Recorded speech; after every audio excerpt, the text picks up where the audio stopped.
Good afternoon students.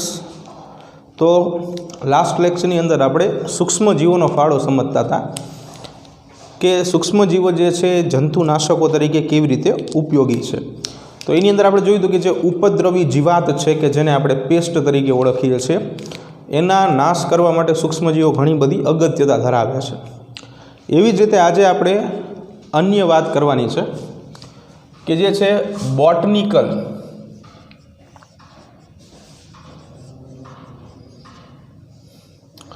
जो botanical शू है सौथी पहला तो बोटनिकल कीटनाशकों की जो बात करिए आपणे बोटनिकल कीटनाशकों एटले के वानस्पति कीटनाशकों सामान्य रीते जे उपद्रवी जीवातो है कीटकों की बात करिए छे एना नाश माटे आपणे बोटनिकल कीटनाशकों वापरशुं। उपद्रवी जे जीवात है कि जेने आपणे संयुक्त रीते पेस्ट तरीके ओळखीए छीए नुकसानकारक घटक पेस्ट बराबर एना माटे बोटनिकल शब्द वापरो छे। त्यारे बोटनिकल शुं छे कि बोटनिकल एटले वनस्पतिमांथी मळता घटकोनी वात छे। बोटनिकल वानस्पतिक घटकोने ध्यानमां लेवाना छे। जो दरेक वनस्पति कंईक ने कंईक उत्पन्न करे ए उत्पन्न जे करे छे ए बधुं बोटनिकल प्रोडक्शन कहेवाय। वानस्पतिक उत्पादन जे वनस्पति द्वारा खुद बनेलुं होय कोई बनावा ना गयुं होय। तो आपणे एवा ज वनस्पतिओ विषे वात करशुं के जे आवुं उत्पादन करे छे अने जेना कारणे कीटको जे छे एनो नाश करे छे। तो एमां सौथी पहेला आपणे समजावीए के इन्सेक्टिसाइड्स अने एनो स्त्रोत।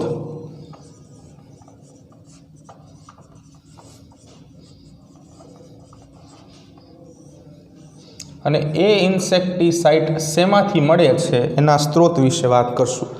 તો સૌથી પહેલાં વાત કરીએ છીએ નિકોટિન વિશે। તો નિકોટિન પોતે ઇન્સેક્ટિસાઇડ્સ એટલે કે જંતુનાશક તરીકે કીટનાશક તરીકે કામ કરશે અને એનો સ્ત્રોત તમે જાણો છો એ મુજબ તમાકુનો છોડ છે। એટલે કે તમાકુના છોડમાંથી શું છે નિકોટિન જે છે એ પ્રાપ્ત થશે। तो तमाकूमांथी मळतुं निकोटिन जे छे ए पोते एक इन्सेक्टिसाइड छे। बीजा नंबर पर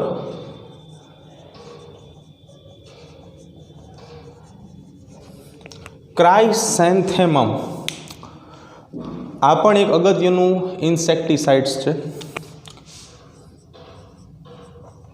सिनेरेरिफोलियम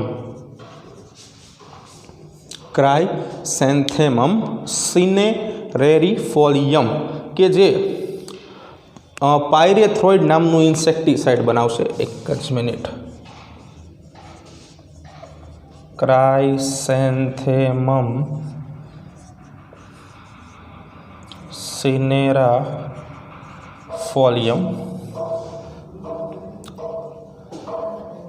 आ वनस्पतिनो छोड़ छे कि जे पायरेथ्रोइड नामनु इन्सेक्टिसाइड बनावशे।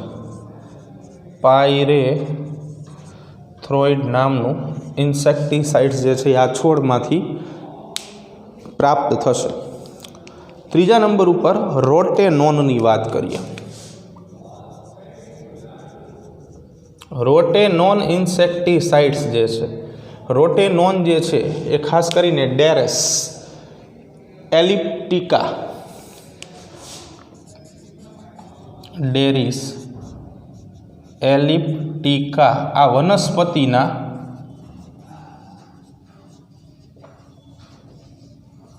मूळमांथी प्राप्त थशे। डेरिस एलिप्टिकाना मूळमांथी रोटेनोन नामनु इन्सेक्टिसाइड्स जे छे ए प्राप्त थशे। त्रीजું रियानियानी वात करीए तो रियानिया इन्सेक्टिसाइड्स जे छे ए खास करीने रियामिया स्पेसियोसा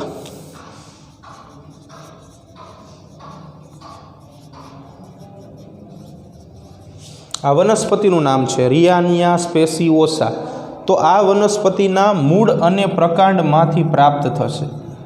मूळ अने प्रकांडमांथी રિયાનિયા પ્રાપ્ત થાય। બરાબર। નેક્સ્ટ 5મા નંબર ઉપર એઝાડિરેક્ટિન।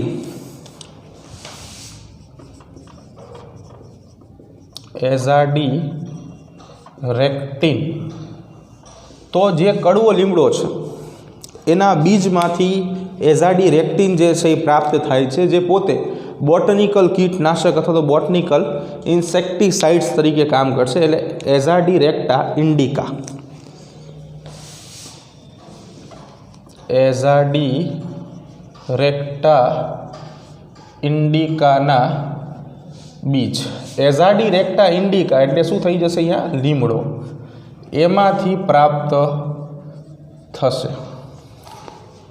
આ બધા બોટનિકલ કીટનાશકો છે, જે મુજબ આપણે આગળ પણ ચર્ચા કરી હતી કે બોટનિકલ કીટનાશકો વનસ્પતિ જે છે એના વાનસ્પતિક ઘટકોમાંથી પ્રાપ્ત થાય છે। તમાકુના છોડમાંથી જે મુજબ વાત કરી, નિકોટીન છે, ક્રાયસેન્થેમમ, સિનેફોલિયમ જે છે એમાંથી, પાયરેથ્રોઇડ છે, તો એમાંથી પ્રાપ્ત થાય છે। અમુકના મૂળ છે, અમુકના પ્રકાંડ છે, તો અમુકના બીજ છે। તો આનો એક અગત્યનો ફાયદો શું છે કે આવી વનસ્પતિઓ ઉગાડવાથી પણ કીટનાશકો સામે બચી શકાય અને પાક ઉત્પાદનને થતી જે નુકસાનકારક અસર છે એનાથી લડી શકાય। બરાબર। એટલે ફાયદો જો વિચારીએ એમ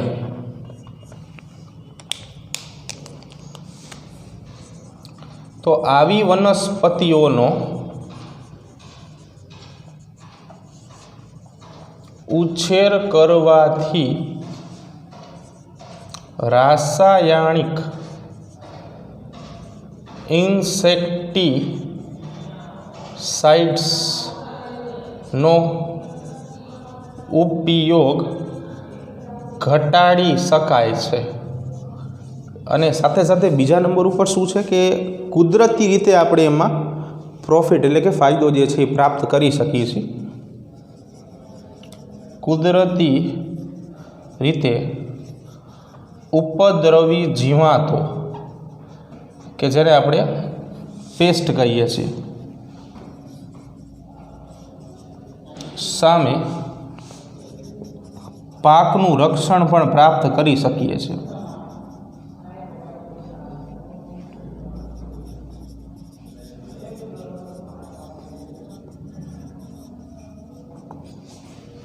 તો આ જે છે એ બેયના ફાયદાઓ થશે।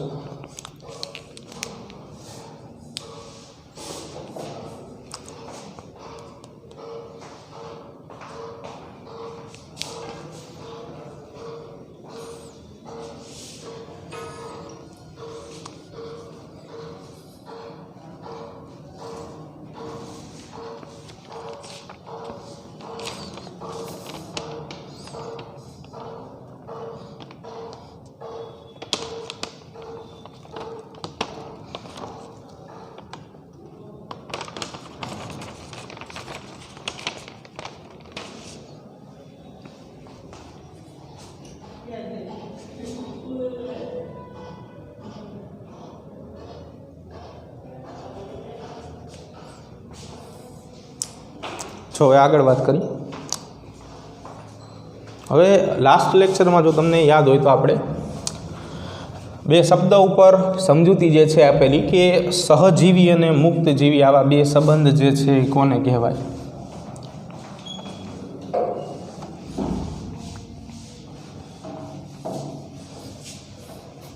તો એના વિશે વાત કરશું।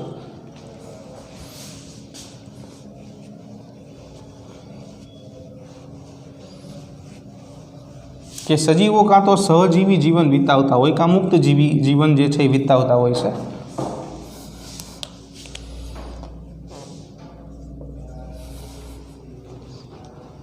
તો સહજીવી વિશે વાત કરેલી આપણે અને મુક્તજીવી વિશે વાત કરેલી। સહજીવી અને મુક્તજીવી। સહજીવીમાં તમને ખબર હશે આપણે જણાવેલું હતું કે સજીવ જે છે એ સ્વતંત્ર ન રહે, કોઈ અન્ય સજીવની સાથે વસે, કોઈ અન્ય સજીવની સાથે સજીવ વસે। અને મુક્તજીવીમાં શું હોય કે સજીવ સ્વતંત્ર વસે, મુક્ત હોય એમ, એકલો જોવા મળે એમ. તો સૌથી પહેલાં અહીંયા આપણે વનસ્પતિમાં નાઇટ્રોજનના સ્થાપન વિશે સમજશું. વનસ્પતિમાં નાઇટ્રોજન સ્થાપન માટે સૂક્ષ્મ જીવોનો ફાળો.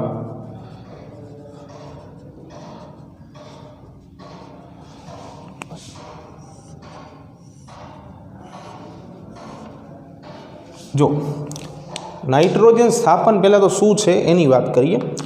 એક બેક્ટેરિયા આપણે જાણીએ છીએ આના વિશેમાં. તો જો નાઇટ્રોજન સ્થાપનની વાત કરીએ, ફિક્સેશન ઓફ નાઇટ્રોજન, તો જે વાતાવરણમાં આપણે રહીએ છીએ એ વાતાવરણમાં 78% નાઇટ્રોજન છે, પણ એ N2 સ્વરૂપે છે. તો 78% રહેલો N2 સ્વરૂપનો નાઇટ્રોજન આપણા માટે કંઈ કામનો નથી, કેમ કે વનસ્પતિ આ નાઇટ્રોજન જે છે એ N2 સ્વરૂપે નથી સ્વીકારતી. પણ વનસ્પતિ શું કરે છે, નાઇટ્રોજન જે છે એ કાં તો NH4+, NO2- કે NO3- સ્વરૂપે શોષે. એટલે કે એમોનિયમ આયન, નાઇટ્રાઇટ આયન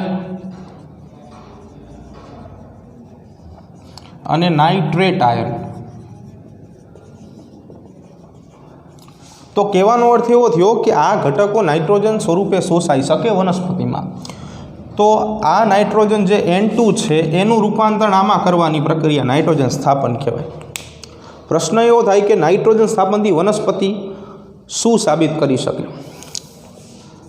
તો જો નાઇટ્રોજન સ્થાપનની પ્રક્રિયા થાય તો એના કારણે વનસ્પતિમાં નાઇટ્રોજનની ઉણપ દૂર થાય.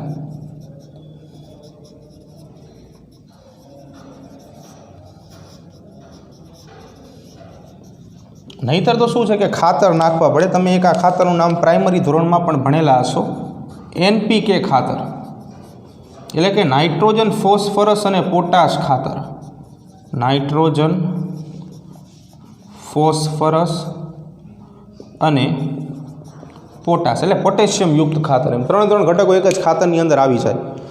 નાઇટ્રોજનની ઉણપ દૂર થવાના કારણે વનસ્પતિ એમિનો એસિડ બનાવે છે, અને એમિનો એસિડમાંથી વનસ્પતિ જે છે એ પ્રોટીન બનાવે છે. એટલે વનસ્પતિમાં પ્રોટીન બનાવવા માટે નાઇટ્રોજન જરૂરી છે. તો એક વિષય આપણે જોઈ ગયા છીએ કે ભાઈ સિમ્બી કુળની વનસ્પતિઓ જે છે એની અંદર આવી મૂળ ગંડિકાઓ આવેલી હોય. સિમ્બી કુળની વનસ્પતિઓ લેગ્યુમિનસી કુળ કહેવાય, અથવા તો જેને આપણે કઠોળ વર્ગની વનસ્પતિઓ કહીએ છીએ એની આપણે વાત કરીએ છીએ. કઠોળ વર્ગની વનસ્પતિઓની વાત કરીશું. એના જે મૂળ હોય એની ઉપર ગાંઠા મૂડી જેવી રચના હોય આવી.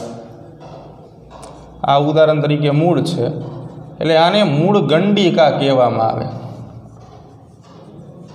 એટલે કે રૂટ નોડ્યુલ્સ. આ રૂટ નોડ્યુલ્સની અંદર એટલે કે મૂળ ગંડિકામાં રાઇઝોબિયમ બેક્ટેરિયા હોય કે જે દંડાણુ પ્રકારના હોય, બેસિલસ ટાઈપના. આ નાઇટ્રોજનનું સ્થાપન કરી દે. ખરેખર આ બંને વચ્ચે સહજીવી સંબંધ છે. સહજીવી એટલે બે ભેગા છે એમ. રાઇઝોબિયમ અને જે વનસ્પતિનું મૂળ છે બે વચ્ચે સહજીવી સંબંધ છે. રાઇઝોબિયમ બેક્ટેરિયા અને વનસ્પતિના મૂળ, આ બે વચ્ચે સંબંધ સહજીવી છે, જે આપણે ભણી ગયા છીએ. કેમ કે સંબંધના કારણે બંનેમાં ફાયદો થાય. એમ આને પણ ફાયદો થાય અને આને પણ ફાયદો થાય. રાઇઝોબિયમ બેક્ટેરિયા નાઇટ્રોજનનું સ્થાપન કરે છે જે વનસ્પતિને ઉપયોગમાં આવશે. સામે વનસ્પતિ એને રહેઠાણ અને પોષણ બે આપે છે. તો રાઇઝોબિયમ જે છે એ સહજીવી બેક્ટેરિયાનું ઉદાહરણ થયું, બરાબર છે. હવે એવા સહજીવી નાઇટ્રોજન સ્થાપક બેક્ટેરિયા વિશે આપણે વાત કરવાની છે, જેમાં આપણે એક પહેલાં તો ભણી ગયા છીએ રાઇઝોબિયમ. સહજીવી નાઇટ્રોજન સ્થાપક બેક્ટેરિયા. તો પહેલા નંબર ઉપર વાત કરીએ રાઇઝોબિયમ વિશે કે જે સિમ્બીકુળની વનસ્પતિમાં છે. સિમ્બીકુળની વનસ્પતિઓ,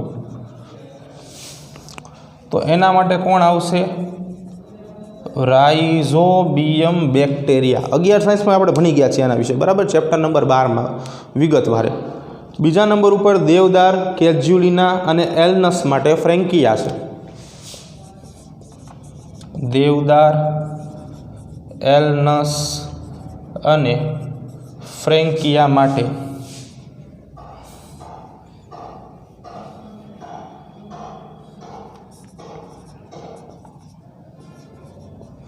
બરાબર. ફ્રેન્કિયા જે છે એ બેક્ટેરિયા કામ કરશે દેવદાર, એલનસ અને કેજ્યુરા માટે. ત્રીજા નંબર ઉપર વાત કરીએ તો એઝોલા જે છે જે એનાબીના દ્વારા કામ કરશે.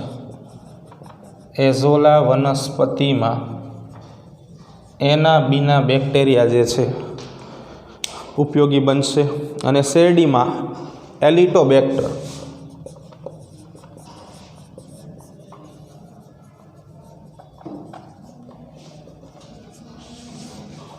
બરાબર, તો આ રીતે જોવા મળશે.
જો હવે સહજીવી બેક્ટેરિયાઓ વિશે જે આપણે વાત કરી કે એમાં શું હોય, સહજીવી જે છે મોટા ભાગે જે મુજબ શરૂઆતમાં જ વાત કરી હતી કે અન્ય સજીવ સાથે સંકળાઈને પ્રક્રિયા આપે અને બંનેને ફાયદો થાય, સહજીવન જોવા મળે, અથવા તો જેને આપણે સહોપકારિતા કહી છે,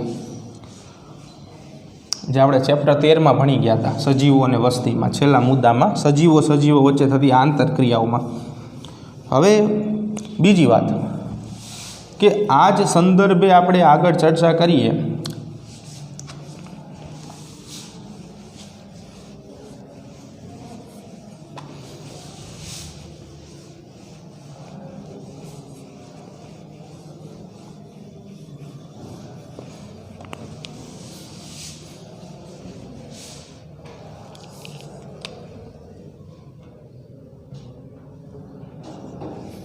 જો હવે આગળ વાત કરીએ તો મુક્તજીવી નાઇટ્રોજન સ્થાપક વિશે વાત કરશું.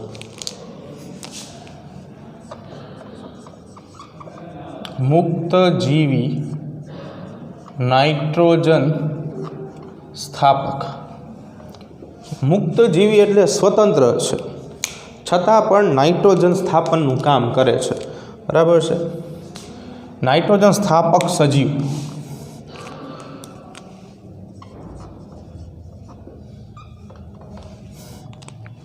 કે જે સજીવ નાઇટ્રોજનના સ્થાપન સાથે સંકળાયેલો છે.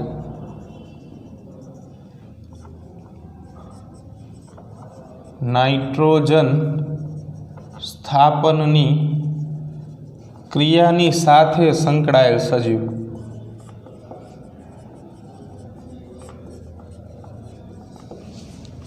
બરાબર. હવે જુઓ એની અંદર तो સૌથી પહેલાં આપણે ઉદાહરણો સમજવાના છે, આના બધા ઉદાહરણો જ તે, અને ઉદાહરણો જ અગત્યના રહેશે આપણા માટે. તો સૌથી પહેલાં આપણે સમજીએ નીલ હરિત લીલ વિશે. નીલ હરિત લીલ કે જેને શોર્ટમાં આપણે BGA તરીકે ઓળખશું, એટલે કે બ્લુ ગ્રીન આલ્ગી. બધાનો પહેલો અક્ષર લઈ લઈએ એટલે BGA નામ થઈ જશે, BGA, બ્લુ ગ્રીન આલ્ગી. 3 ઉદાહરણ છે, એનાબીના, નોસ્ટોક અને કેલોથ્રિક્સ. એનાબીના, નોસ્ટોક અને કેલોથ્રિક્સ. આમાં તમે ઘણી વખત ઉદાહરણ પણ યાદ રાખી શકો છો, બરાબર છે. એનાબીનાને આપણે એ નામ આપી દઈએ, નોનસ્ટોકને N નામ આપી દઈએ, આને C નામ આપી દઈએ, તો ટ્રીક જે છે એ આવી બની જાય કે CAN, કેન, બરાબર. તો આવી બધી ટ્રીકો છે કે જેનો તમે ઉપયોગ કરી શકો છો વધારે પડતું યાદ રાખવા માટે. જેમ કે અહીંયા આપણે એનાબીના, નોસ્ટોક અને કેલોથ્રિક્સ ઉપરથી કેન શબ્દ જે છે યુઝ કર્યો છે, જેના આધારે આપણને ખબર પડી જાય કે આ બધો સમૂહ શેનો છે, નાઇટ્રોજન સ્થાપક સજીવોનો. બીજા નંબર ઉપર જારક જીવાણુઓની વાત કરીએ. જારક જીવાણુઓ, તો આ એવા જીવાણુઓ છે કે જે ઓક્સિજનની હાજરીમાં પ્રક્રિયા આપશે, એટલે એને જારક જીવાણુઓ કીધા છે. ઓક્સિજનની હાજરીમાં પ્રક્રિયાઓ આપે. તો જારકની અંદર 2 ઉદાહરણ છે, એઝોસ્પિરિલિયમ અને એઝેટોબેક્ટર.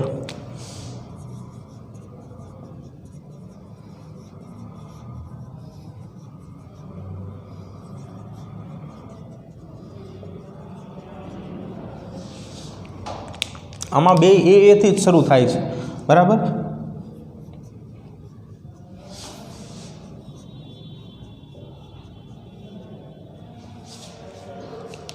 પછી ત્રીજા નંબર ઉપર ઊંધું અજારક જીવી બેક્ટેરિયાની વાત કરીએ. અજારક જીવી, આ તો તમને ખબર પડી જાય, અને સાથે સાથે આ અજારક જીવી બેક્ટેરિયા જે છે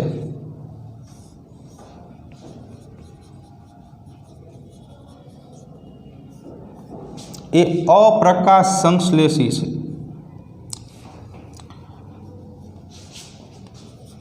અપ્રકાશ સંશ્લેષી એટલે કે પ્રકાશ સંશ્લેષણની ક્રિયા દર્શાવશે નહીં. પ્રકાશ સંશ્લેષણની ક્રિયા દર્શાવતા નથી. તો એની અંદર ક્લોસ્ટ્રીડિયમ અને મિથેનોકોક્સ. ક્લોસ્ટ્રીડિયમ અને મિથેનોકોક્સ. ક્લોસ્ટ્રીડિયમને આપણે C નામ આપીએ, મિથેનોકોક્સને M નામ આપીએ, એટલે CM થઈ જાય.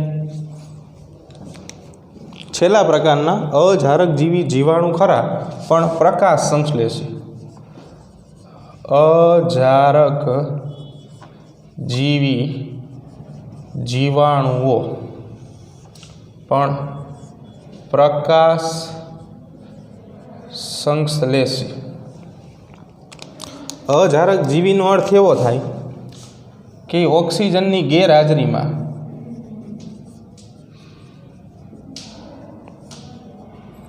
પ્રક્રિયાઓ આપે.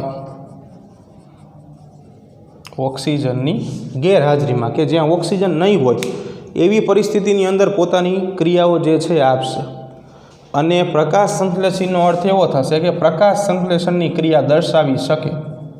પ્રકાશ સંશ્લેષણની ક્રિયા દર્શાવી શકે, એટલે એને પ્રકાશ સંશ્લેષી કીધા છે. એટલે આમ જોવા જઈએ તો આ બધા સ્વયંપોષી પ્રકારના બેક્ટેરિયા પણ કહી શકાય, કેમ કે પોતે પ્રકાશ સંશ્લેષણની ક્રિયા જે છે એ શું કરે છે, દર્શાવી શકે છે. જેમાં ક્રોમેટિયમ અને રોડોસ્પિરિલિયમ.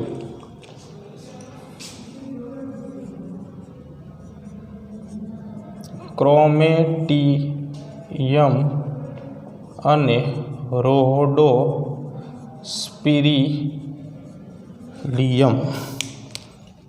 ક્રોમેટિયમ માટે સી અને આના માટે આર, એટલે CR એનું ઉદાહરણ જે છે આપણે યાદ રાખવાની રીત, ક્રોમેટિયમ અને રોડોસ્પિરિલિયમ, CR યાદ રાખવાનું, બરાબર.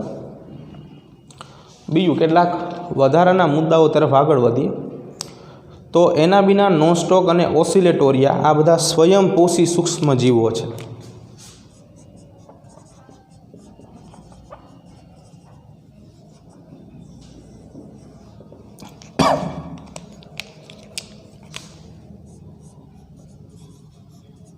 એના વિના નોસ્ટોક અને ઓસિલેટોરિયા સ્વયંપોષી સૂક્ષ્મ જીવો છે. એના વિના નોસ્ટોક અને ઓસિલેટોરિયા, બરાબર.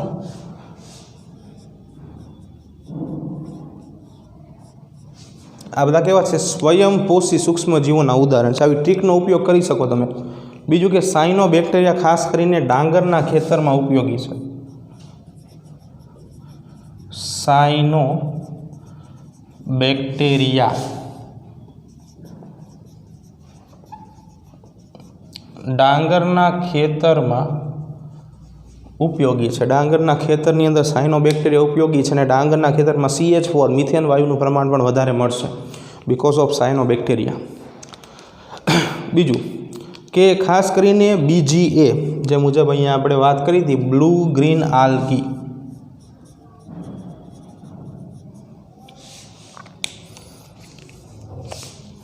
શું નામ આપશું આપણે? બ્લુ ગ્રીન આલ્ગી, નીલ હરિત લીલ જેને આપણે કહીએ છીએ, BGA.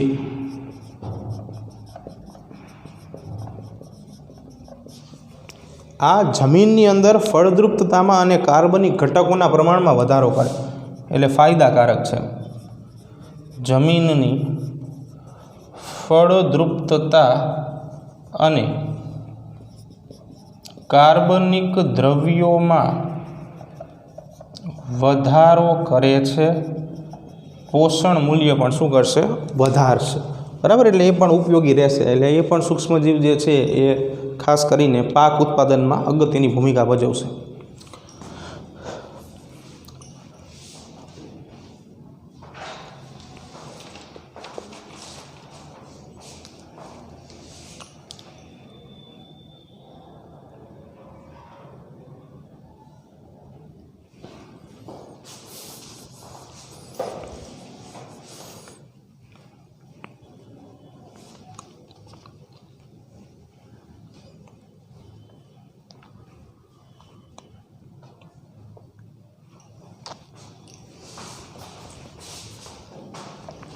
ચાલો હવે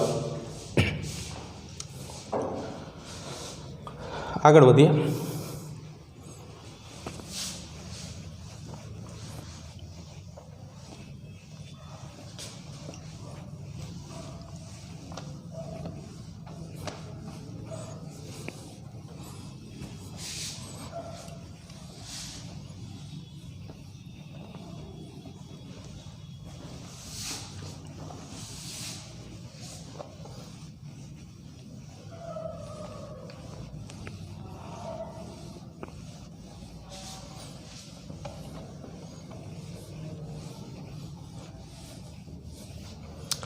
તો જો જે મુજબ આપણે આખા ચેપ્ટરની અંદર સૂક્ષ્મ જીવોનો ફાળો જોયો, પહેલાં માનવના જે ઘરગથ્થુ વપરાશની ચીજ વસ્તુઓ છે એ બનાવવા માટે ફાળો જોયો, ઔદ્યોગિક ક્ષેત્રે આપણે ફાળો જોયો કે ભાઈ કેવી રીતે આથવણયુક્ત પીણા એટલે આલ્કોહોલ બનાવવા માટે ઉપયોગી છે એના વિશે વાત કરી. પછી ઔદ્યોગિક ક્ષેત્ર બાદ આપણે સુએજ ટ્રીટમેન્ટ પ્લાન્ટ અને બાયોગેસ જે ખરેખર પણ માનવ માટે ઉપયોગી છે એના વિશે વાત કરી. પછી નિયંત્રકો તરીકે સૂક્ષ્મજીવોનો ફાળો સમજ્યા, કેટલાક રસાયણો, ઉત્સેચકો, આ બધાના નિર્માણમાં આપણે સૂક્ષ્મજીવોનો ફાળો સમજ્યા. તો અત્યારે જે આપણે વાત કરી છીએ એ ખાસ કરીને ખેતી ક્ષેત્રે વાત કરી છીએ પાક ઉત્પાદન વધારવા માટે. તો બેક્ટેરિયાઓની વાત કરીએ છીએ આપણે, અમુક માત્રામાં જે નીલહરિત લીલ છે એની વાત કરીએ છીએ કે જે શું કરે છે, થોડા પ્રમાણમાં પણ ઘટકો જે છે એની અંદર વધારો કરે છે, અમુક નાઇટ્રોજનનું સ્થાપન કરી દે છે, તો અમુક શું કરે છે, જમીનની અંદર ફળદ્રુપતા વધારે છે, જેના કારણે વનસ્પતિને યોગ્ય પોષક ઘટકો પ્રાપ્ત થાય અને એની વૃદ્ધિ જે છે એ યોગ્ય થઈ શકે. તો છેલ્લું એક આપણે જે ઉદાહરણ જે છે સમજવાનું છે, માઇકોરાઇઝા વિશે વાત કરવાની છે આપણે. તો માઇકોરાઇઝા શું છે?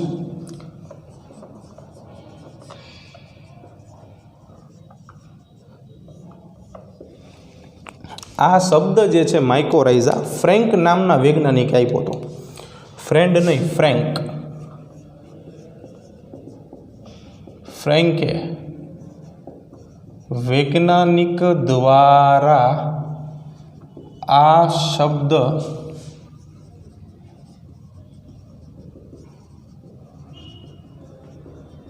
આપવામાં આવ્યો હતો. ફ્રેન્કે નામનો વૈજ્ઞાનિક હતો કે જેને સૌ પ્રથમ શબ્દ આપ્યો માઇકોરાઇઝા.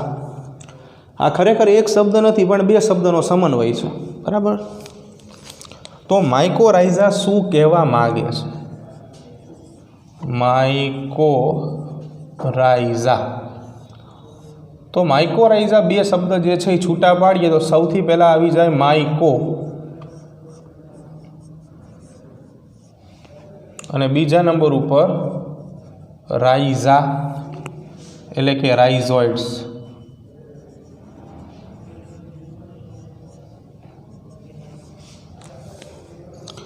તો માઇકો શબ્દ જે છે એ ફૂગ માટે વપરાય છે, અને આ રાઇઝા જે છે એ મૂળના તંતુઓ માટે વપરાય છે.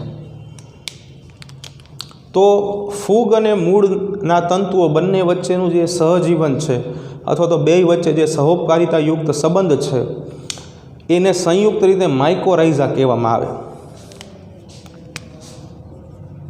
એટલે ફૂગના કવક તંતુઓ અને મૂળના તંતુઓ વચ્ચેનો સહજીવી સંબંધ માઇકોરાઇઝા તરીકે ઓળખાય.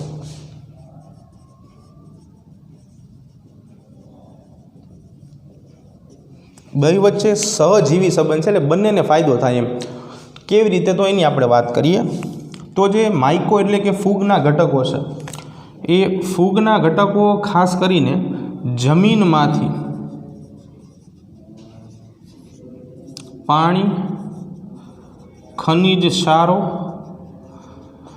અને શર્કરાઓનું શોષણ કરી નાખે. આ બધા ઘટકોનું જમીનમાંથી શોષણ કરે ફૂગના તંતુઓ.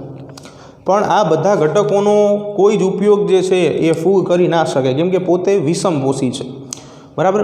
ક્લોરોફિલ, રંજક દ્રવ્ય, હરિત દ્રવ્ય ધરાવતું નથી, એટલે પોતે વિષમપોષી છે.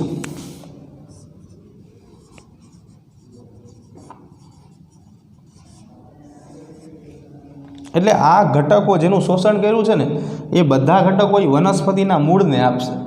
મૂળ જે છે, રાઇઝા જે શબ્દ આપણે વાપર્યો છે, એ શબ્દ માટે એક અહીંયા વિધાન લખશું આપણે કે અહીંયા જે મૂળના તંતુઓ છે એ આ બધા ઘટકોનો સ્વીકાર કરે છે, અને એ સ્વીકારીને વનસ્પતિના પ્રકાશ સંશ્લેષી ભાગો સુધી પહોંચાડશે. પ્રકાશ સંશ્લેષી ભાગ સુધી આ બધા ઘટકો પહોંચશે. જરૂરિયાતની જે ઘટકો છે કે જે પ્રકાશ સંશ્લેષણમાં આપણે વાપરવાના છે અને ખોરાક બનાવવાનો છે, જેમ કે પાણીની જરૂર પડે, યોગ્ય ખનિજ ક્ષારોની જરૂર પડશે, તો ત્યાંથી શું થાય કે મૂળના તંતુઓ જે છે આ બધા ઘટકોનું શોષણ કરી પ્રકાશ સંશ્લેષી ભાગો સુધી પહોંચાડશે. ત્યાંથી પ્રકાશ સંશ્લેષણની પ્રક્રિયા થઈને ખોરાક બનશે, જે આપણે જાણીએ છીએ કે શર્કરાના સ્વરૂપમાં નિર્માણ પામે છે, સુગરના ફોર્મમાં, બરાબર.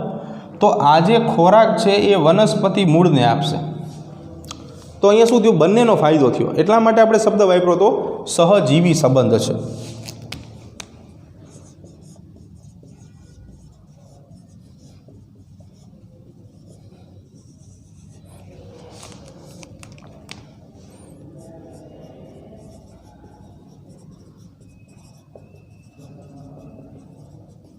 બંનેને ફાયદો થાય, ફૂગને તે અને મૂળના તંતુઓને તે, બરાબર. મૂળના તંતુઓ અને ફૂગ બંનેને શું થયો કહેવાય? ફાયદો થયો કહેવાય. પ્લસ અને પ્લસ ફાયદો થયો કહેવાય. અહીંયા પણ ફાયદો થયો કહેવાય, બેયને પ્રોફિટ થાય. હવે જે માઇકોરાઇઝાની વાત છે, માઇકોરાઇઝાના બે મુખ્ય પ્રકાર છે, એક્ટોમાઇકોરાઇઝા અને એક્ઝોમાઇકોરાઇઝા. માઇકોરાઇઝા બે પ્રકાર, એક્ટોમાઇકોરાઇઝા અને એક્ઝોમાઇકોરાઇઝા બે પ્રકારો વિશે સમજવાનું છે, એક્ટો અને એક્ઝો. એક્ટો એક્ઝો શબ્દ સમજીએ તો એક્ટોમાં શું છે કે ફૂગના તંતુઓ મૂળની બહારના ભાગમાં સંપૂર્ણ આવરણ બનાવશે. ફૂગના તંતુઓ મૂળની બહારના ભાગમાં સંપૂર્ણ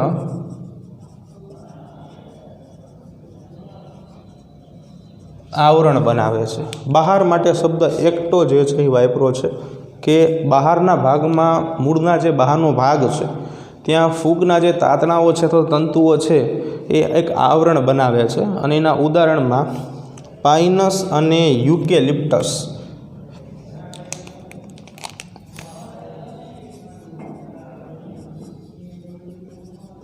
પાઇનસ અને યુકેલિપ્ટસ એટલે કે જેને આપણે નીલગિરી કહીએ છીએ.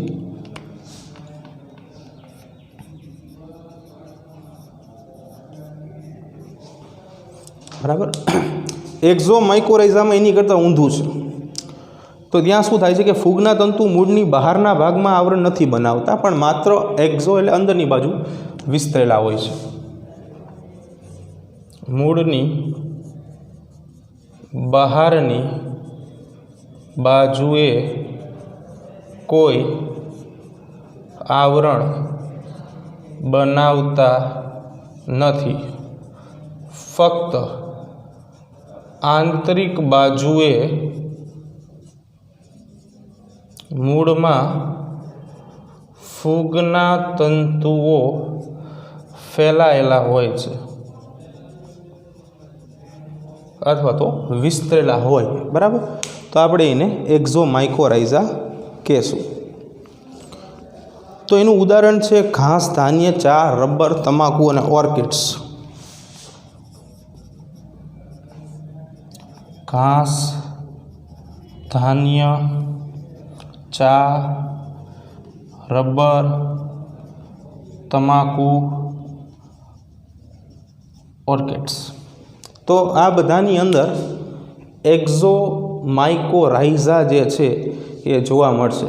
તો માઇકોરાઇઝા શબ્દ ફ્રેન્કી આપ્યો છે, જે માઇકો એટલે કે ફૂગ અને રાઇઝા એટલે કે મૂળના તંતુઓ વચ્ચેનું સહજીવી સંબંધ છે. એટલે કે બેયને શું થાય છે? ફાયદો થાય છે. મૂળના તાતણાને પણ ફાયદો થાય છે, ફૂગના તંતુઓને પણ ફાયદો થાય છે, કેમ કે બંને જે છે પોતાનું કાર્ય કરે છે અને સામે બંનેને રિવોર્ડ પણ મળે છે. તો માઇકોરાઇઝાના બે મુખ્ય પ્રકાર છે, એક્ટો અને એક્ઝો. એક્ટોની અંદર તંતુઓ બહારની બાજુ આવરણ બનાવશે, એ પણ સંપૂર્ણનો અર્થ એવો થાય કે સમગ્ર મૂળને ઘેરી લે એમ. અને એક્ઝોની અંદર શું થાય? બહારની બાજુ આખે આખું આવરણ નથી બનાવતા, પણ શું કરે છે? અંદરની બાજુ સંપૂર્ણ વિસ્તરાયેલું આવરણ જે છે એ બનાવે છે. બંનેના ઉદાહરણો જે છે એ ખાસ અગત્યના છે. પાઇનસ, યુકેલિપ્ટસ જે છે એ એક્ટોમાઇકોરાઇઝાના ઉદાહરણ છે, જ્યારે ઘાસ, ધાન્ય, ચા, રબર, તમાકુ, ઓર્કિડ આ બધા જે છે એ એક્ટોમાઇકોરાઇઝાના ઉદાહરણ થશે. તો આખા ચેપ્ટરની અંદર આપણે સૂક્ષ્મજીવો વિશે જ વાત કરેલી છે કે સૂક્ષ્મજીવો જે છે એ કેવી રીતે માનવને ઉપયોગી છે, ઔદ્યોગિક ક્ષેત્રે ઉપયોગી છે, કૃષિ ક્ષેત્રે ઉપયોગી છે. બરાબર. તો આની સાથે આપણે આજનો લેક્ચર અને આજનું જે આ ચેપ્ટર છે બે પૂરું કરીશું. બાકીનું જે છે નેક્સ્ટ લેક્ચરમાં જોશું. તો આજનો લેક્ચર આપણે અહીંયા સમાપ્ત કરીશું.